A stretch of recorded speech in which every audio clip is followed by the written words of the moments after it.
My name is Tamara Stenger. I am the chef owner of Cotton and Copper in Tempe, Arizona. My role at the restaurant's pretty much everything. I create the menu, I get the ingredients, whether it's driving to a farm and picking it up or foraging for the ingredients. I draw inspiration from the people around me and also from the desert. I spend a lot of time.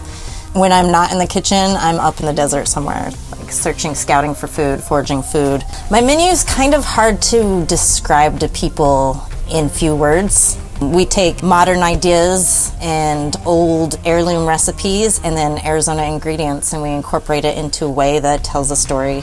This is the venison Denver leg carpaccio. To make this dish, I crust the outside of the venison with ash that I make from burning juniper, onion skin, corn husk, and different things. So that coats the outside of the venison, and then I hard sear it so it stays raw in the middle and then thinly sliced and placed on the dish. So when I plate game meats, I really like to plate with things that the animals eat. I went up to northern Arizona and I foraged some wolfberries. I made a mostarda with that, and then I pickled some cholla fruit and also topped it with some mustard greens and more of the ash.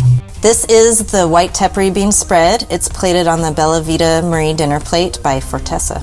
This is one of my favorite dishes. I've carried it with me from different restaurants. It's basically, I use the most native Arizona ingredient that I've ever known, and that's the white tepary bean. This is a play on a hummus dish. So it's made with shallots, creme fraiche, bitters from the bar, and just whipped till it's creamy. And then we embellish it with different kind of pickled vegetables we get from our farmers. This is a rabbit spesla. Spesla is an important dish to me. I grew up on different kinds of dumplings and European food.